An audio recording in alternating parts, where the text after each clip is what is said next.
आज का जो हमारा टॉपिक है वो क्या है? पिलोसिस्टिक एस्ट्रोसाइटोमा। देखिए पिलोसिस्टिक क्योंकि इसमें क्या होती है, सिस्ट होती है, सिस्टिक और सॉलिड मैस होता है, सॉलिड मैस। एस्ट्रोसाइटोमा का मतलब क्या होता है? ये एस्ट्रोसाइट जो सेल्स होते हैं वहाँ से ओरिजिनेट होता है, एस्ट्रोसाइट्स। और आपको पता है जो एस्ट्रोसाइट सेल्स हैं उससे ओरिजिन होता है, और इसका जो एस्ट्रोसाइट्स का मार्कर होता है उसे बोलते हैं GFAP।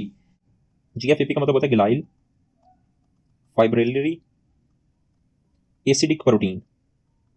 ये किस चीज़ का मार्कर है? ये आपका एस्ट्रोसाइट सेल्स होते हैं उसका मार्कर होता है। अब यहाँ पे देखें ये लो ग्रेड एस्ट्रोसाइटोमा है जो हम चिल्ड्रन में बात कर रहे हैं, जबकि जो एस्ट्रोसाइट्स का ट्यूमर होता है अडल्ट्स में उसको क्या बोलते हैं? अडल्ट्स में गिलियोब्लास्टोमा। गिलियोब्लास्टोमा, जो गिलियोब्लास्टोमा होता है वो हाई ग्रेड ट्यूमर होता है, लेकिन जो चिल्ड्रन में एस्ट्रोसाइट्स का ट्यूमर होता है वो लो ग्रेड ट्यूमर होता है। और दूसरा इसका जो MCQs आता है, ये most common primary brain tumour होता है चिल्ड्रन में। Most common primary brain tumour in children में होता है, और जो वेल सर्कमस्क्राइब्ड होता है, वेल सर्कमस्क्राइब्ड होता है, ठीक है, इन चिल्ड्रन। और ये मोस्टली कहाँ पे हमें पाया जाता है? मोस्टली ये पोस्टीरियर फोसा होता है। पोस्टीरियर फोसा में क्या होता है? आपका सेरिबेलम पड़ा होता है। इस पिक्चर में आपको देखें, ये आपका क्या है? पिलोसिस्टिक एस्ट्रोसाइटोमा। और ये कहाँ पे है? ये पोस्टीरियर फोसा में। और पोस्टीरियर फोसा में क्या पड़ा हुआ? आपका सेरिबेलम। और दूसरा इसने लिखा हुआ ये मे बी जो तमाम आपके किड्स के जो ट्यूमर होते हैं वो क्या होते हैं? वो इंफ्राटेंटोरियल होते हैं। उसने ये कहा है कि ये सुपराटेंटोरियल भी हो सकता है, लेकिन आपको पता होना चाहिए सुपराटेंटोरियल होता क्या है। देखें ये आपके पास क्या है? आपके पास ड्यूरा मैटर है, ड्यूरा मैटर।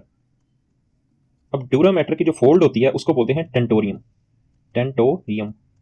और जो टेंटोरियम के अबव होता है उसको बोलते हैं सुपराटेंटोरियल, सुपराटेंटोरियल।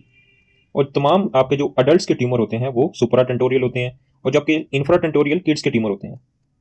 इंफ्राटेंटोरियल तमाम किड्स के ट्यूमर इंफ्राटेंटोरियल होते हैं, लेकिन इसमें एक एक्सेप्शन है। एक्सेप्शन ये है कि आपका जो क्रेनियोफ्रेंजियोमा होता है ये भी सुपराटेंटोरियल होता है। होता है ये किड्स का ट्यूमर है, लेकिन क्या होता है? सुपराटेंटोरियल। अब उसने पिलोसिस्टिक एस्ट्रोसाइटोमा की बात की, ये बेनाइन होता है लेकिन इसकी प्रोग्नोसिस गुड होती है। अब इसकी पैथोलॉजी की बात करें तो इसमें क्या होता है? ये इस तरह के सेल्स होते हैं, हेयर लाइक प्रोजेक्शन हो रही होती है। तो क्या होता है? ये बाइपोलर नियोप्लास्टिक सेल्स होते हैं विद हेयर लाइक प्रोजेक्शन।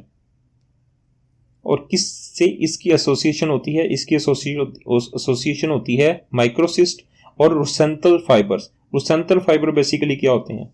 रुसेंथल जो फाइबर होते हैं बेसिकली क्या होती है? आपका thick elongated worm like. Worm like का मतलब क्या होता है? स्क्रू लाइक, ठीक है, कॉर्क स्क्रू लाइक।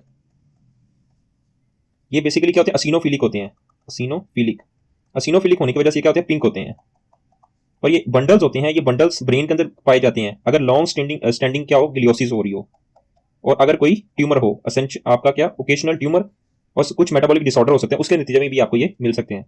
अब देखें रुसेंथल फाइबर्स मैंने बताया सिनोफिलिक होते हैं, उसकी वजह से पिंक होते हैं, और कॉर्क्सक्रू फाइबर्स होते हैं। और ये आपको असिनोफिलिक के बंडल्स पाए जाते हैं जब हम ब्रेन टिश्यूज की क्या करें? स्टेनिंग कर रहे होते हैं।